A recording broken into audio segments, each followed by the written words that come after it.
The sound of hope, the sound of peace, the sound that celebrates and speaks what we believe, the sound of love, the sound so strong. It's amazing what is given when we share a song. It is why we sing, why we lift our voice, why we stand as one in harmony. This is why we sing, why we lift our voice. Take my hand and sing with me. Through the storm and the heart, bring to heaven lives that have been torn apart. Share joy, find a friend. It's a never-ending gift that circles back again. This is why we sing, why we lift our voice, why we stand as one in harmony. This is why we sing, why we lift our voice. Take my hand and sing with me. Music is a bridge, it can tear down a wall. Music is a language that can speak to one and all. This is why we sing, why we lift our voice, why we stand as one in harmony. This is why we sing, why we lift our voice. Take my hand and sing, we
I think unity has changed for me over the pandemic. Pre-pandemic, I would have said that at Manor House we're really big into unity, like finding the unity in diversity. So the common thread that makes people human is really significant to us, and the ethos that Manor House operates with. So that's really important to me. But I think that it's just become so obvious through the pandemic that we are all one. I mean, if we don't have enough evidence by now to recognize that the people that you don't know in other countries who also have the same virus as we do here. I mean, that is because we are one. We are all part of the same living organism, the same living planet. That's obvious, but I think also what's become really obvious too is that there's a bit of sacrifice that's involved in that, because I don't like wearing a mask. I don't like it. And at Manor House, it really stops us communicating the nonverbal communications that are so important to let people know that they're cared about and they're welcome. You can't do it. You can't, half my face is covered up. Not being able to pat someone on the back or you know, be physically close to someone who's grieving. That's a very big sacrifice to make from our point of view, because and yet we make it because we're all one. And if I don't stand back and cover my face and wash my hands all the time, I'm putting other people in jeopardy, because we're all one. We are united. And unity seems like it's almost like an active thing, like we are united, so we have to actually do something to be united. But actually, the flip side of the sacrifice of having to, wear protective covering to protect others, and the flip side of that is that you don't really have to do anything, and you are, whether you like it or not, part of one whole. And being united is a conscious effort right now, because it's not easy, is it? It's not easy to do all those things. It's so much easier to just do your own thing, and we're so isolated in some ways now, that doing your own thing has become much more a habit, and doing things on behalf of other people is really important, because we're all one. My ideas about unity over the past year with the pandemic really have just been strengthened and deepened, and I see that spreading throughout the world as well. This idea that all people are part of one family, really, which is at the heart and centre of the Baha'i teachings. I think this year people are beginning to really understand what that means in practice. Some incredible things have happened. I'm thinking about the UN calling for armed conflict to be put in lockdown. That's a great idea, that. Our own former Prime Minister calling for a world government. And this concept that, no one is safe until we're all safe. It just spells out quite clearly this essential need for unity. And back in 1870, way back then, Baha'u'llah, the central figure in the Baha'i faith, wrote to the kings and rulers of the world at the time. And he used this analogy of the human body and how it's a very complex organism, obviously, and different elements and functions that each part has, but there's no competition for resources. It's all about cooperation and working together for the good of all and for the harmonious functioning. And mankind, I think, is moving towards this on a broader scale, this idea of the earth is but one country and mankind, its citizens, will come about. Currently, I think we're in quite a prolonged stage of adolescence, if you like, using that same image of the human body. And at that point, there's a lot of changes and a lot of ups and downs to go through. And I know that humanity has been through some very severe times. You look back in fairly recent history with the two world wars, for example. But out of those things, many positive and important changes have happened. And I think the mindset needs to happen first, and then the actions will follow. So for me, unity is everything. It's essential for life itself. And I think as we move collectively towards maturity, then we will see the benefits of unity. We will all strive towards it. And that's about cooperation and helping one another. So I like this idea of unity and diversity, that we are like the flowers of one garden. We all live under the same one sun that pours out its heat and its life to us, and we all are attracted to that. You know, the earth literally revolves around the sun, doesn't it? And this idea that this centre of unity is the thing that keeps us alive is what we have to recognise and work towards. We have really noticed this last year how we've used technology much more to be united, even though we can't be in the same place. We're using it now for meetings, for support groups, for consultations, and we've really seen that uptake. We use technology has rapidly increased, and I've just noticed, like, even at home and at work, we're just becoming much more used to using it to communicate and to be together, and it's made it much more easier to connect with people.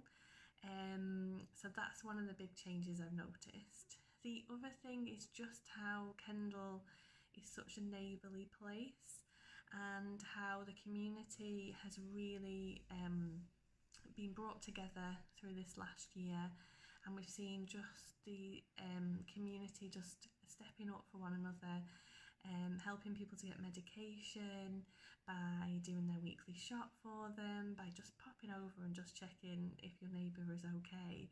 And that has been one of the most important things this last year, and it's been really, really important for those people who were shielding or couldn't get out for whatever reason. So just a big thank you to everyone in Kendal. We're so impressed how we've overcome all these challenges, and we are still very united together. At Marble Choirs, our motto is "Choir is our family." We thrive on being able to hear each other singing in harmonies, singing next to our friends, performing for audiences, and generally sharing our love of music and singing. And like many organisations during the pandemic, we had to change very quickly. We reverted to our online performances and online rehearsals, where we couldn't hear each other singing, and we couldn't see our friends every week. Well, we could see our friends at rehearsal, we couldn't interact in exactly the same way. And so the idea of unity, it did change. It was still amazing to be able to see each other every week, even if it was in a little Zoom window, to be able to move together, and then still to be able to create songs, albeit in a very different way. The other thing we were able to do, or that it pushed us to do, that we might not otherwise have done, it was reach out to other choirs in different parts of the country and in different countries, which was absolutely wonderful, and friendships and relationships that we will carry on and treasure.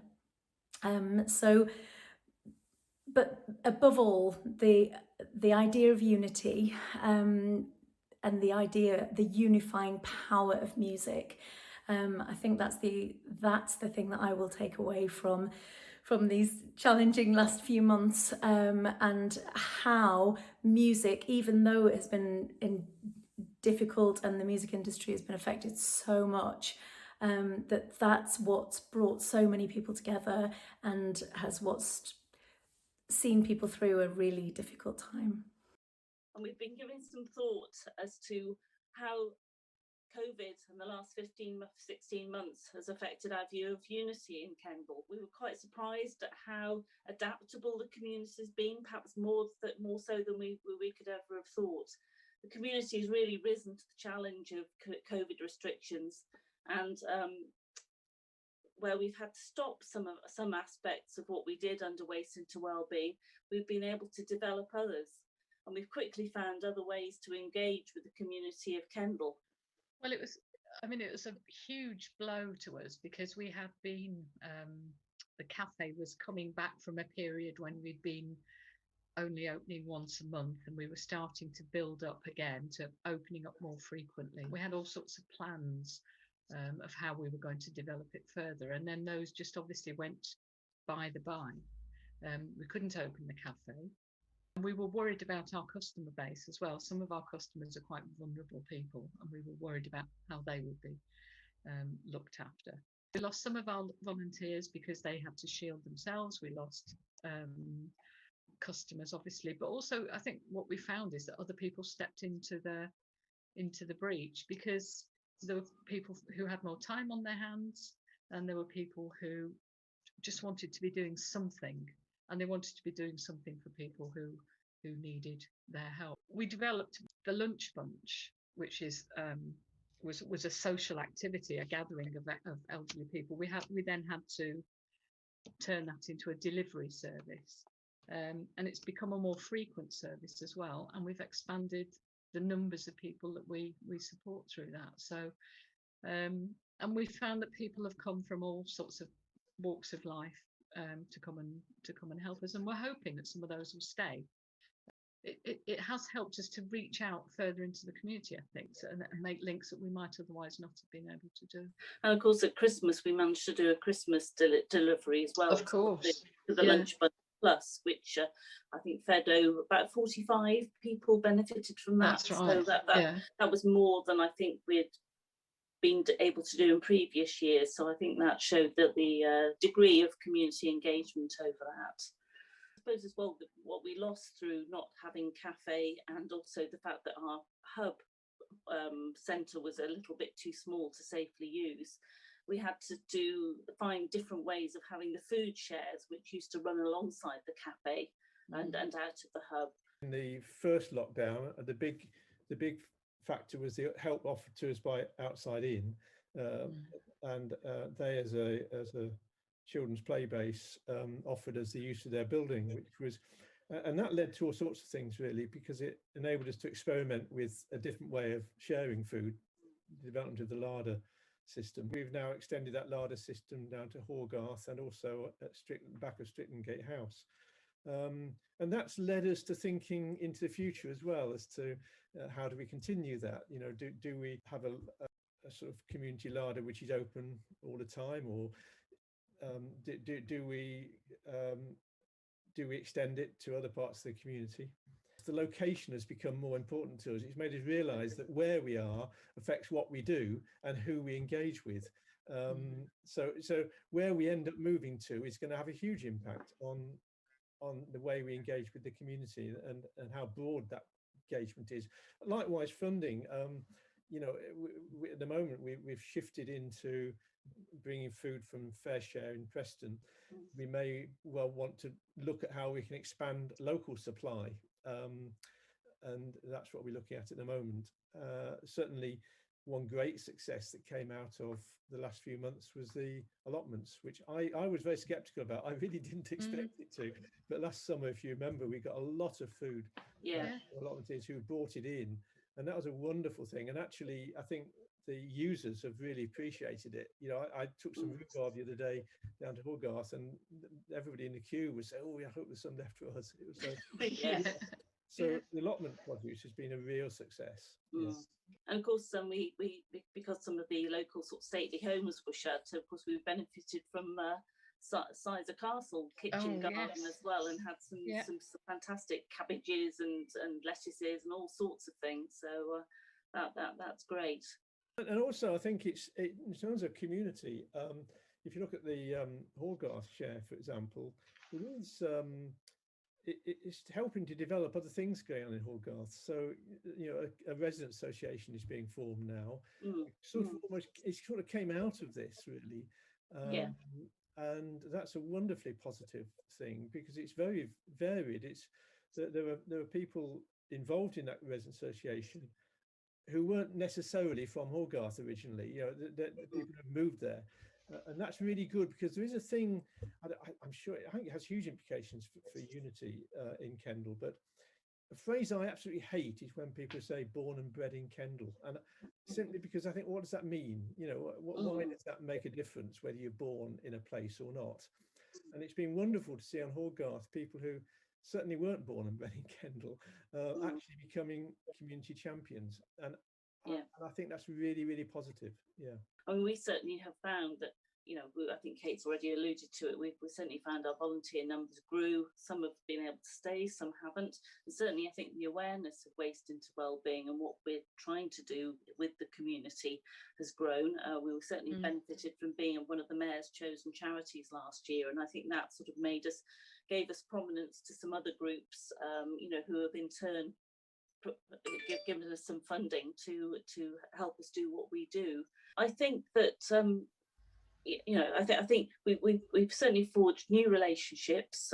We've certainly brought in new skills. It certainly made us examine and reflect on how we're working with the community. Certainly working with user groups to find out what users want and what, you know, what they want and how they can contribute to what we're helping the community to achieve in Kendal. Quite excited for the future, really. I think we've got all sorts of possibilities at the moment. We're not sure which way we'll go, but there's lots of open possibilities. Yeah.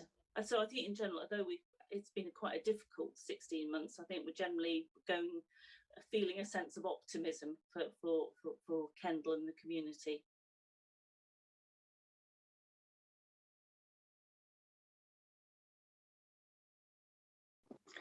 Good day, welcome. My name is Guy Turban-Garden and I'm chair of the Cumbria Unity Festival Committee.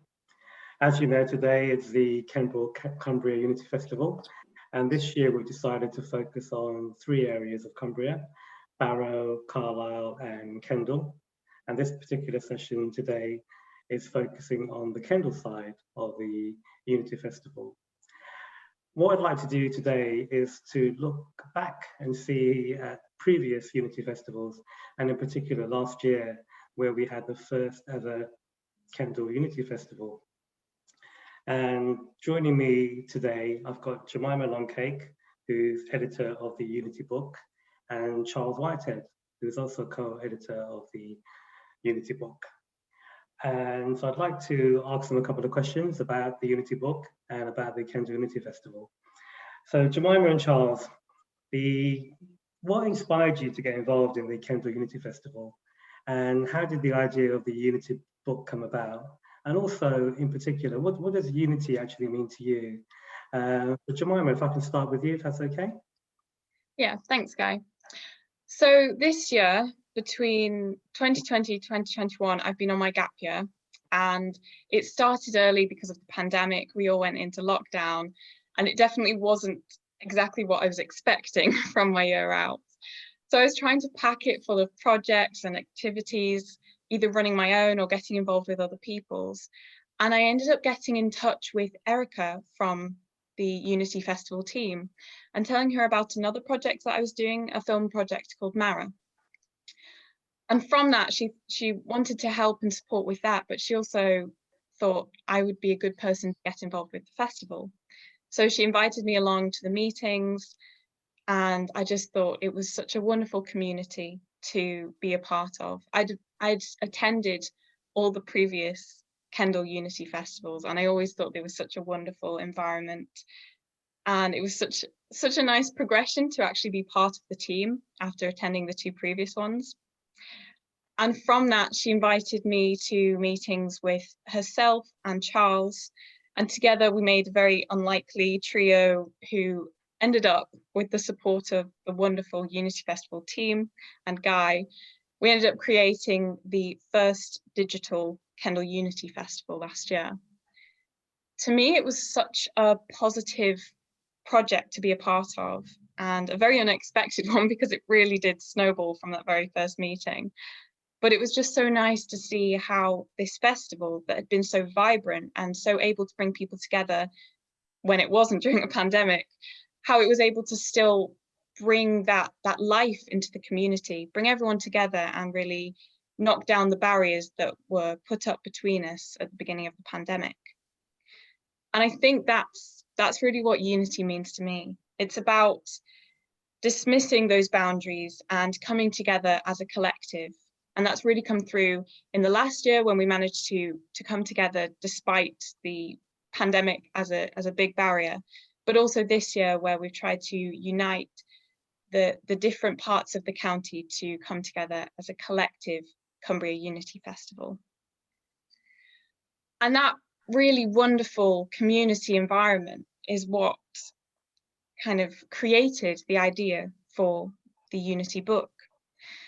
It was in one of the debriefing sessions after the festival. I was with Charles and Erica, and we were looking through feedback, and people had been saying, how can we continue to share the poetry that came out of this event? Or how can we showcase the artwork that came out of it? And I just thought that a really wonderful thing to do would be to create a book. So I spoke to Charles and Erica, and they were on board with the idea, as crazy as it was, a whole nother year of work after a very packed few months. And that's really where it came from. We started to grow this idea, we took it to Guy and he loved it, and that's where it all started. Thanks, Jemima. So Charles, very similar questions to you as well. So what inspired you to get involved in the Kendal Unity Festival initially? What does Unity mean to you? And again, you know, how did the Unity book come about from your perspective? Great, thanks, Guy. Well, for me, it was a bit like, as Jemima said, it was meeting people and a bit of luck, being in the right place at the right time. So I sat next to Mohammed from Awaz at the Kendal Mountain Festival in 2019, and we introduced ourselves. It was great to meet like that. And I said, oh, I've been working with refugees. And he said, oh, I do Awaz, you know, Black Lives Matter activities across Cumbria. And he suggested I get in touch with Erica and perhaps get involved with the Unity Festival. And then in the spring, at the same time as the lockdown was happening, that's what I did. Erica and I, and then with Jemima, began to shape what an online festival could look like, with others' help, of course. And of course, it was very different. And I liked that challenge. And it was actually fun. And that helps me define the bits of unity that I thought we were expressing in the festival, is that having a project team that works together well, that's the kind of work I've done all my life.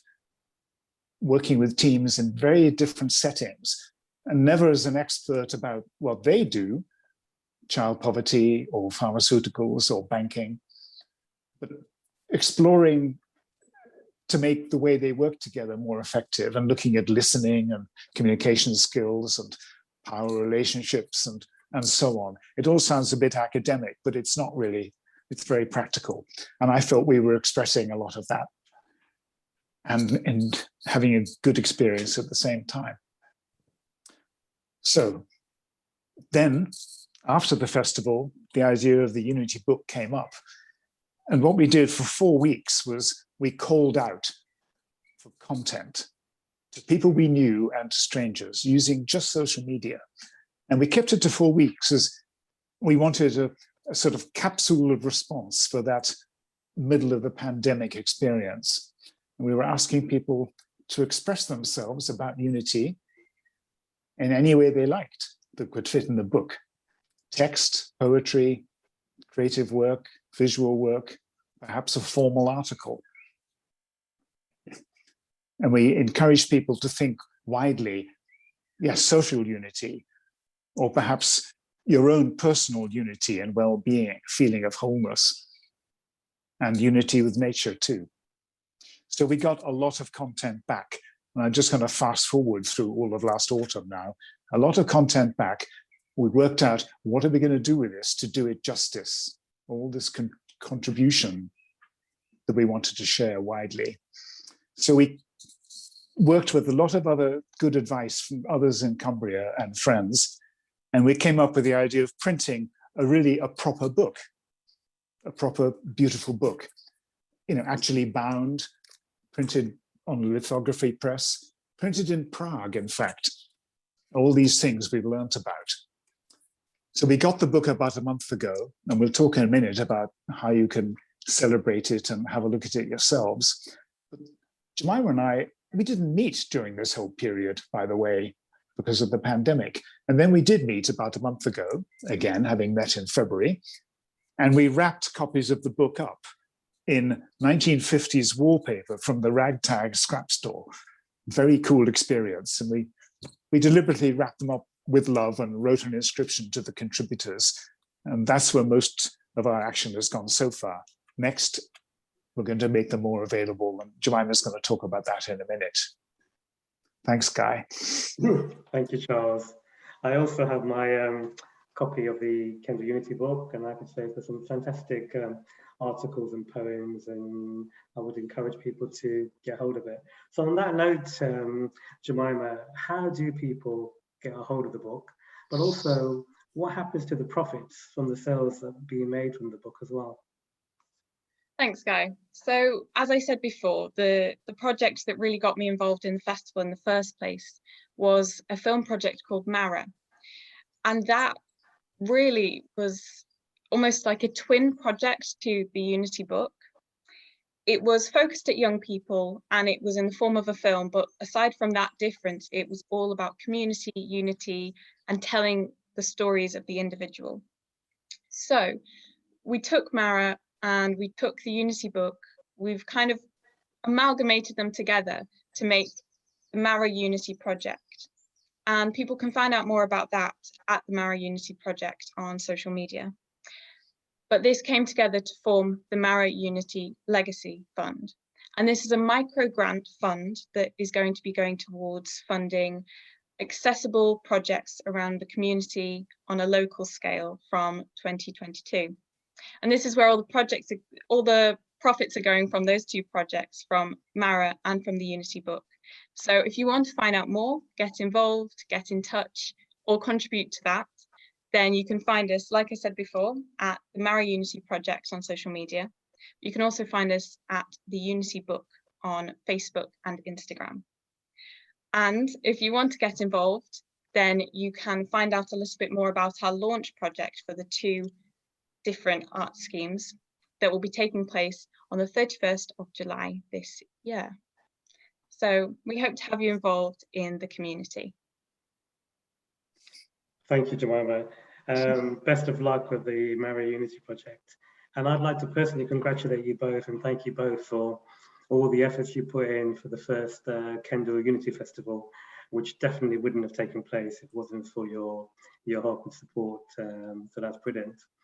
So thank you very much for telling us all about the Kendal Unity Festival, your involvement, and the Unity book, and also the Marrow project as well. And thanks. Good day, everybody. Thank you. Cheers.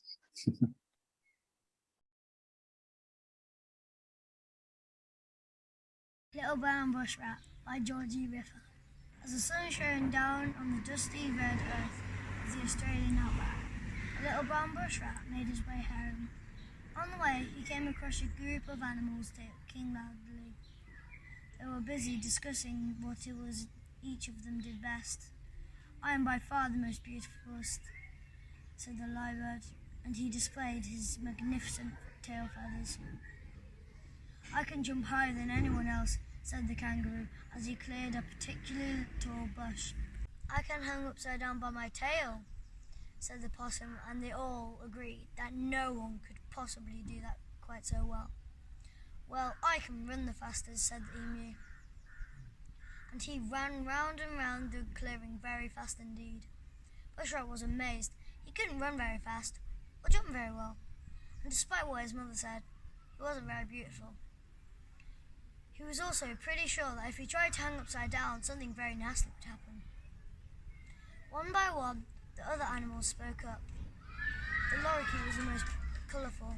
The duck-billed platypus was the best swimmer. The echidna had the best nose for miles around. Even the lazy koala could sleep for longer than anyone else. Bushrat sighed miserably and wiped away a tear. "I'm just a scrawny little brown bushbat who's no good at anything," he thought to himself. He's wandering off sadly into the bush when suddenly he heard a commotion behind him. He turned around to see a wampoo-fruit dove come bursting into the clearing. "Fire!" she squawked. "Fire!" Everyone was silent, and then everyone panicked. The kangaroo jumped up and down, the emu ran round and round in circles. The stress wall was too much for the lazy koala, who promptly fell asleep. Only one animal managed to keep calm. The little brown bushrat sniffed the air and followed his nose towards the fire. He found a small clearing where the hot sun had set fire to a pile of dead leaves. It was only a little fire, but as every bush animal knows, the smallest fire will quickly turn into a raging bushfire if it is not put about. Through the trees he could see the river. Bushrat thought for a second and then leapt into action. He started digging and digging and digging until he just thought that he couldn't dig anymore. Bushrat broke through the riverbank and the water flooded out. The strong current swept him off his feet, and he just managed to grab hold of an overhanging twig before the water gushed into the clearing. Tired and wet, Bushrat climbed down the branch and wandered back into the clearing. The water had put out the fire, and one by one the other animals returned. The possum was first to speak. Bushrat saved us. He's the bravest animal in the whole bush. And how they all cheered and cheered. The little brown bushrat glowed with pride. I'm the bravest, he thought. That evening, with the cheers of the other animals still ringing in his ears, Bushrat smiled to himself. I am the best at something after all, he thought. I just didn't know it.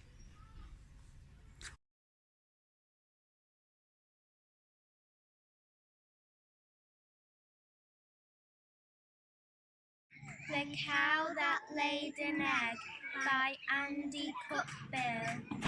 Marjorie the cow fell down in the dumps. What's wrong, Marjorie? Clucked the chickens. I don't feel special, said Marjorie. I can't ride bicycles and do handstands like the other cows. I just feel ordinary. That night the chickens hatched a cunning plan. Cluck, cluck, cluck, cluck, cluck, cluck, cluck, cluck, cluck, cluck, cluck, cluck, cluck, cluck, cluck, cluck, cluck, they whispered. The following morning there was an almighty commotion in the barnyard. I've laid an egg, shrieked Marjorie. All of the other cows were astonished. None of them had ever laid an egg before. Even the farmer came running. Oh my goodness, he cried. Marjorie's laid an egg. The farmer's wife called the local newspaper. People came from far and wide. We're extremely proud of Marjorie, announced the farmer to the crowd. Marjorie felt much more special now, and the chickens were as pleased as Punch too. But the other cows weren't so happy. Our bicycle riding and handstands feel rather ordinary now. Something's funny going on. Cows don't lay eggs. Chickens lay eggs. We don't think you laid that egg, the cow said to Marjorie. We think the crafty chickens did it. Marjorie felt shocked. Prove it, said the chickens. So they all waited for the egg to hatch. Day after day they watched as Marjorie sat on the egg to keep it warm, but nothing happened. Until suddenly one morning there was a noise. Tap, tap, tap. Here it comes, shouted one of the cows. And as Marjorie stood up, tap, tap, tap, the egg cracked open and out hopped a small brown feathery bundle. There, said one of the cows, nodding. A chicken. Suddenly a tiny creature looked up at Marjorie. Moo! It said loudly. Marjorie smiled and held her baby tight. A cow, she said, and she promptly named it Daisy.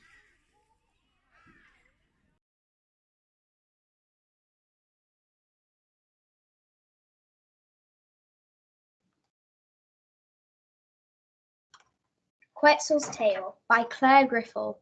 Once upon a time, there was a bird called Quetzal. Turn the page and you will see where he lived. Quetzal had lost his very special tail feathers. He needed them to help him find another Quetzal. He wanted to have baby Quetzals. Quetzal cried a lot. Aww. Butterfly came to see Quetzal. Butterfly decided to ask Quetzal's family to help. Quetzal's family lived all over the world. Butterfly went to Asia. She found the Caminoles and told them all about Quetzal. Caminole said, "Ask our cousins Piriane in the Middle East." And they gave Butterfly a parcel and said, Do not open this until you see Quetzal again.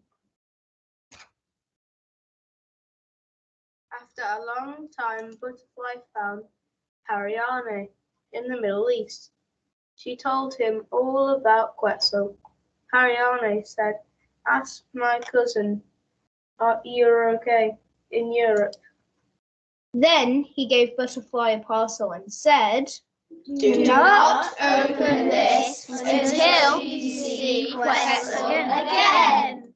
After a long time, Butterfly found Euroke in Europe. She told him all about Quetzal. Euroke said, "Ask my cousin Kole in Africa."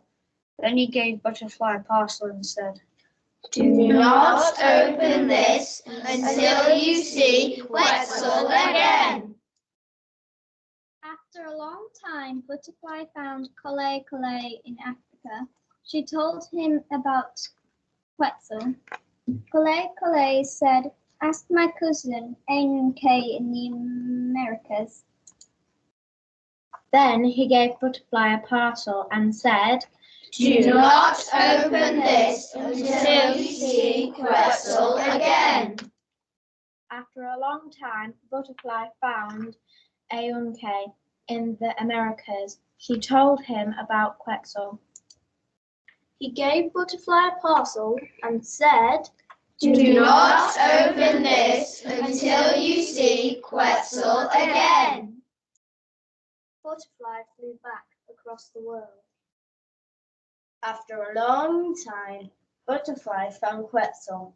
Quetzal opened the first parcel, and inside he found one of Caminole's feathers. What a surprise! Quetzal opened the second parcel, and inside he found one of Piriane's feathers. Another surprise! Quetzal opened the third parcel, and inside he found one of Euroke's feathers. A big surprise! Quetzal opened the fourth parcel, and inside he found one of Kole's feathers. A bigger surprise! Can you guess what was in the fifth parcel? Yes! An even bigger surprise! Inside, he found one of Ank's feathers. Now Quetzal had 5 new feathers. "Thank you, Butterfly, my best friend," said Quetzal. "Perhaps there will be baby Quetzals after all." Yay!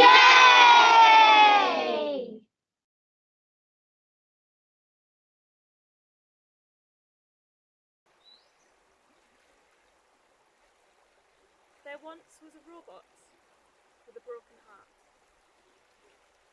They did their best to try and fix him, but it wasn't any good. So they sent him to sit at the top of the scrap heap with all of the other old machines. He tried talking to them. He said, "My heart was broken, you know." But they didn't answer. So he lay down and looked up at the sky. He lay there through the long dark nights and the empty days. He lay there rusting in the autumn rains. He lay there when the first snows of winter fell. And there, one day, was a bluebird. Fighting against the freezing wind, she landed on his shoulder. "What are you doing here, little bird?" he said. "I'm flying south," she said. "South where the sun is shining, but I'm so cold and tired, I can go no further." "I'm sure you don't want to stay here," said the robot. "I'm rubbish." But the bluebird shivered and said nothing. "There's a space where my heart used to be," said the robot gently. "You can sleep in there if you like." So the bluebird settled down to sleep on a nest that the robot made. as the robot looked out into the night, he was astonished to feel as if he had a warm, living, beating heart. And when the bluebird fluttered, he felt as if his own heart was fluttering. The next morning, the door to his heart opened, and the bluebird sang a song sweet and bright into the icy air. My old heart only ever went tick-tock, said the robot, but now my heart is singing. And the bluebird flew a little way up into the air, and the robot felt as if his own heart was flying. And creaking, he got to his feet and danced a creaking, clanking dance. I wish I could live in your heart, said the bluebird, but I'll die from the cold if I stay here. Winter has come so soon, and I still have so far to go. I don't even know if I have the strength, she said sadly. Then let me carry you, said the robot.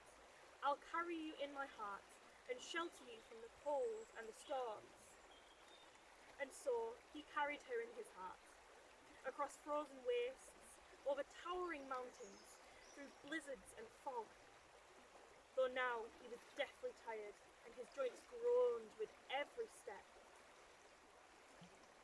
And when the last sun shone, he opened the door to his heart, and out flew the bluebird, singing and twittering thank yous. The robot lifted his arms towards her, but he could not take another step. His strength had failed at last. Make your home in my heart, he said, in the faintest whisper, and he hung his head. And the bluebird lived in his heart, always, and the robot stands there still, his arms outstretched like an old hollow tree, home every year to the birds.